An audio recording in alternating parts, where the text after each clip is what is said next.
Now let's get to our first guest, former White House Deputy National Security Advisor and Senior Fellow at the America First Policy Institute, Stephen Yates. Mr. Yates, fantastic to see you, sir, as always. You know, there's growing outrage over the White House's weak response to the China protests. How astonishing is it that the man wasting away in the White House can't voice his support for people yearning to breathe free? Well, it was disgusting and sadly not surprising. But, you know, this is in normal times. We clearly don't live in normal times. Something that a president would speak about. It used to be when you had a large tyrannical regime out there and there was one of these breakthrough stories that was caught on video. You can't unsee it. You can't unhear it. A family welded shut in a state-sponsored murder by policy. You would think that the leader of the so-called free world would have something to say, but to send his second-string press spokesperson out to say nothing in response is just a stunning betrayal of the principles America was founded on and what the rest of the world looks to America to be and the reasons the world wants to come to America. This isn't just Pollyannish idealism. There is real tyranny and suffering out there in the world. You are exactly right about the echoes of this among the left in the United States and around the world.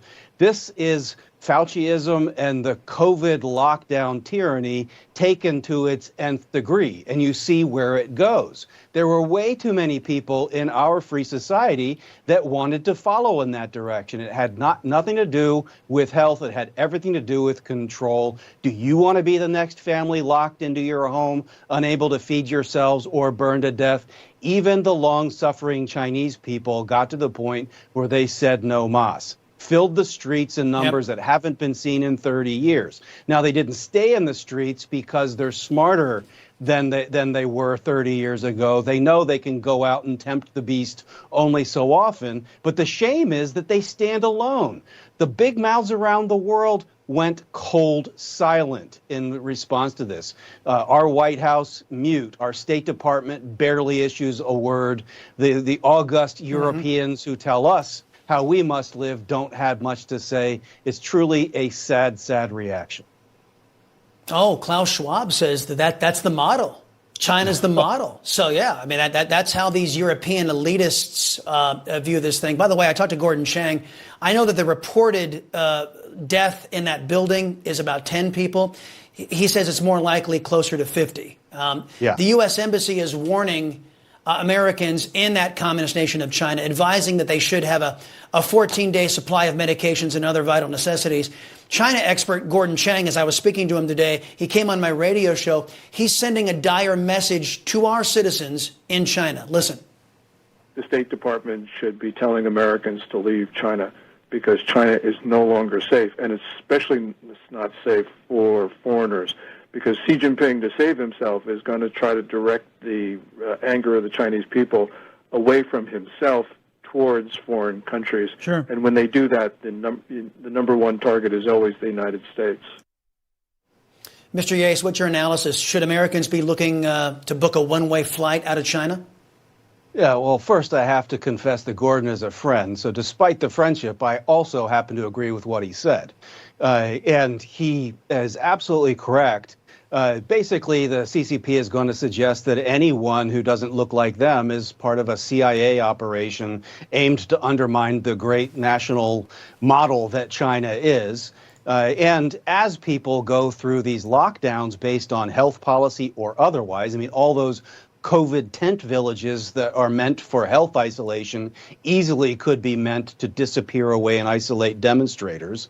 As all of that goes on and people are struggling for food, a lot of that outrage will easily turn against outsiders. There's tons of reasons to go ahead and leave. And frankly, as a nation, we should be strategically decoupling from China. We should not be relying on them for anything that matters to the American way of life. We have to be prepared for this to go even worse. Amen. Look, last question I have for you. You know, the reason why communist regimes like China react so brutally to dissent is that at their core, they're afraid. Communists, like Democrats and all leftists worldwide, they know what they're doing to others is wrong. And that's why they work so hard to strip people of their ability to oppose them. Here in America, they want to strip us of our ability of self-defense with firearms. Isn't China's bloody aggression a direct indicator of how afraid that regime is? 100%. And it makes people feel like they're alone. It's one of the most haunting and miraculous words uttered on earth when Pope John Paul II told the people of Poland that you are not alone. It's important that we in the free world make clear that these people who are standing up to do things that are right by their families and right by the rest of the world, that they're not alone.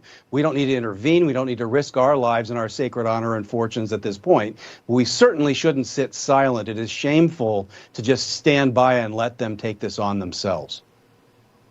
Yep, we have more tools at our disposal, but because I believe the current regime in Washington is pro-China, we don't use those tools, and I think it is a travesty. As you said off the top, it's a disgrace, and it's an affront to human freedom. Stephen Yates, thank you very much, man. Appreciate the time. Still to come here on the Chris Salcedo Show.